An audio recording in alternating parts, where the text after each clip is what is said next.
Hey guys, it's Red here.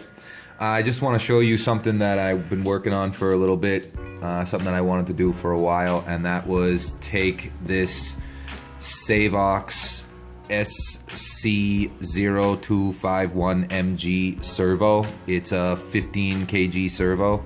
It's like 220 ounce servo at 6 volt, and turn it into a internal servo winch. I had it set up as an external spool servo winch, but I've been wanting for a while to change it and get this project done. So I kind of want to take you guys through how I did it, what I did, and all that stuff. So let me just take this apart here and show you guys what I did.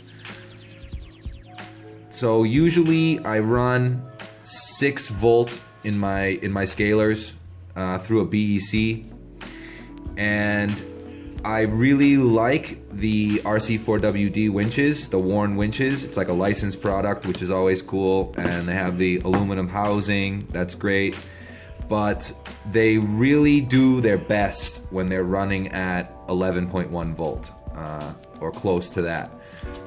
They're designed to run that much power through them, and they run great. But the way I run my junk is with 6 volt, and I've had my winch described by Sharin from Malaysia at Seaput Park as a grandma's winch when I was at the Grand Defender Challenge. So to overcome that, there's a couple things that I can do. The first thing, if I want just like a real scale winch, is to use locked up RC high performance motors, which I think are a great product. They run at 6 volt exclusively, and they have a higher output at that volt, so they're fast, and those will be going into all my RC4WD winches. But this one I had fried the motor on, so I figured that I should just go for it. So the spool is an RC4WD spool, and there was a couple things that I really liked about this spool when I started thinking about how I could do this. The first thing is that it's got this male piece on the end of it that typically fits into this bearing that goes inside the winch. So that was helpful. And the other great thing is that it's got a spot already drilled and tapped for a grub screw. So you'll see why that's important in a little bit as well. So check this out. This is the servo. This is what's left of the servo after I got done chopping everything out. As you can see, there's a lot of electronics missing at this point. The biggest step that freaked me out the most was taking out the electronics out of the servo. So what you've got to do is open up your servo, take the case apart, do all that, and then push your pentometer out. This is the pentometer. It's what controls center on your servos. When you're adjusting your trim and doing all that stuff, you're basically moving this thing. This thing tells the winch where to go, right? So that typically is going up through the top case and into this gear set here. So after you've taken this out, well, what you need to do is you need to desolder the board from the motor. You just zap these two places wherever it's attached and then take this out. And that was definitely like a big step for me. That was like kind of like the point of no return. I could always get it resoldered, but leads to a bunch of strange questions at the local RC shops. Why did you do this? Blah, blah, blah. So just figured that now it's got to be done. So after you get that sorted out, yeah, you got to figure out what you're going to do next. And that is secure the spool to the gears on your servo. So one thing to note too, this winch spool fit very well in this housing of the servo. It's like an older style servo. Again, you can see that that's the number of it from Savox, and it's a little tall, and it worked perfectly for what I wanted to do. So that's something to keep in mind if you need to like choose a servo that you want to use or whatever, then you need to figure out if it's going to work for what you want. If you are a machinist and you can make your own spools and you want to have like a smaller one, then more power to you. That's amazing. I don't have a lathe. I'm not trained on that stuff, so I can't make my own spools.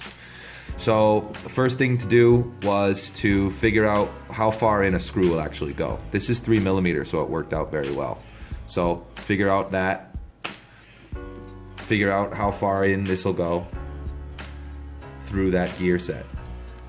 And then that grub screw that's in there I was talking about before, what I did is I just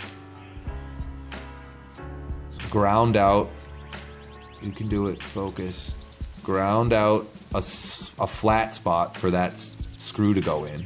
You can see the little bling bling on there. So just install this all the way in,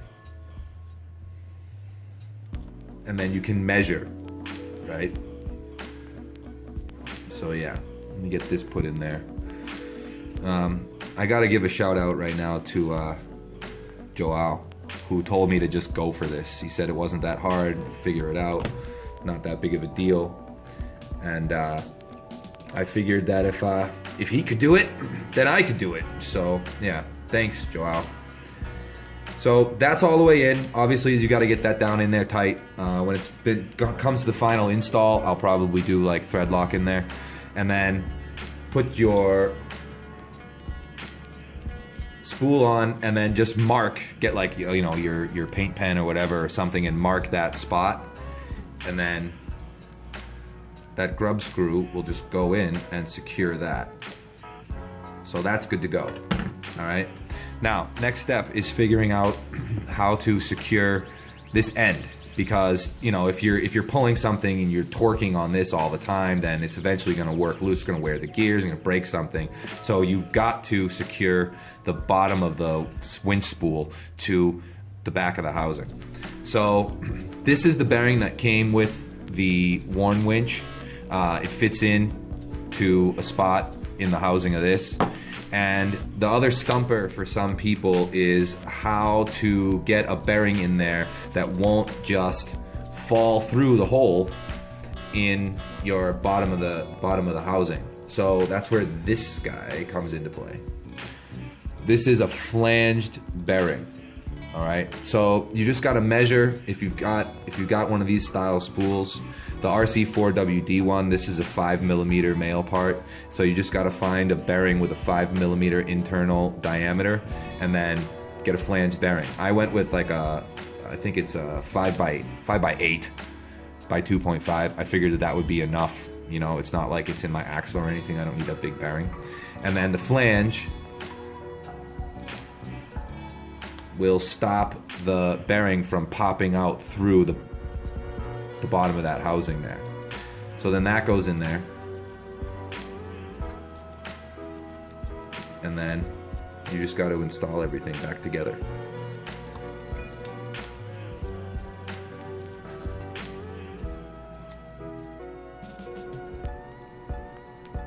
If you can get it in there. Hello.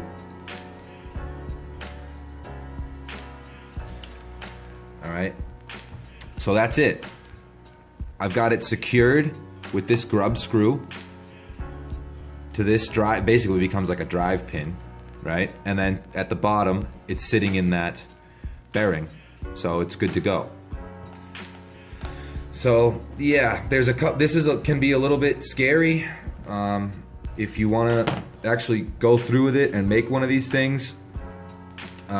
Basically, what Hemistorm says is, when you start a project and you start doing weird stuff like this, he's usually talking about bodies and cutting up bodies and stuff, you need to come to terms with the fact that you might totally destroy whatever you're working on. And if you can't do that, then, you know, don't take the risk. There's no use in getting upset or failing at something, because basically when you fail, that's when you learn the most. If you succeed at everything you do, then you know, you're like a superstar or something. So don't worry about it. So this is it, installed, pretty much good to go. To control it, I'm using a Hey winch controller.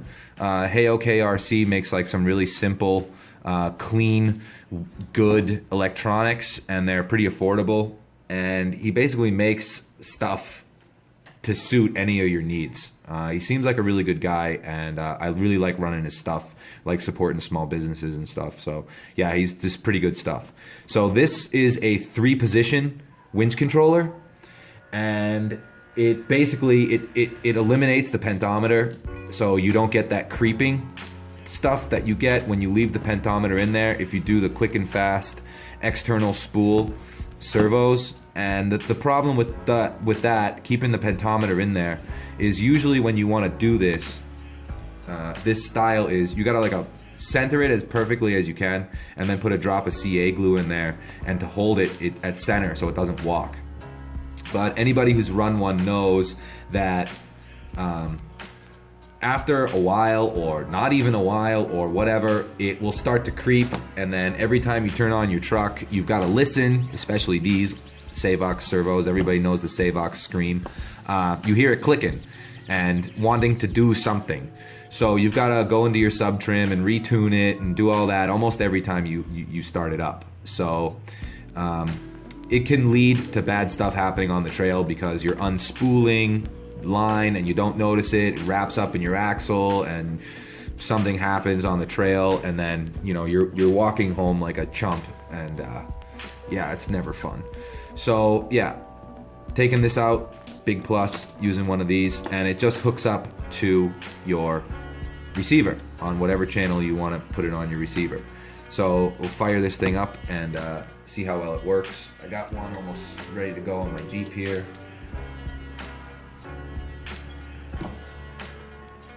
Bear with me while I hook this up.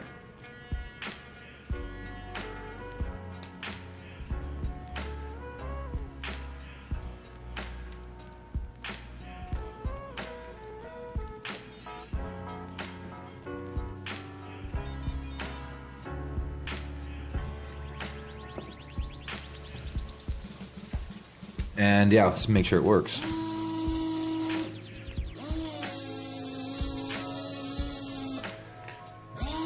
Well, it's a little fuzzy right now because I probably didn't line up that screw very well, but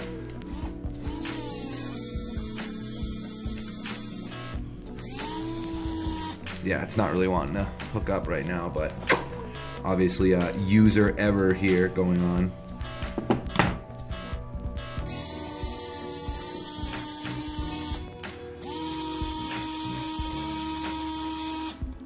So yeah, that's how it works. That's how I put it together.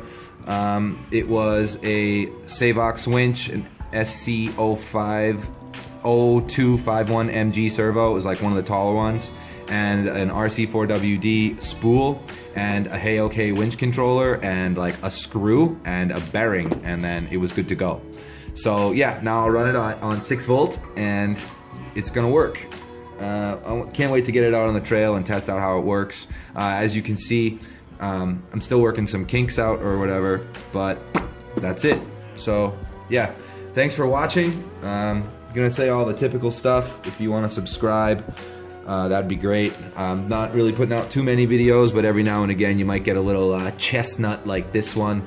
And I'm also on Instagram at Tiny Trucks Taiwan. So yeah, check it out. And yeah, if you got any questions or anything, you can find my Facebook page. It's pretty easy. I'll post this up there. Maybe I'll put a link in the description. So yeah, thanks. Take it easy.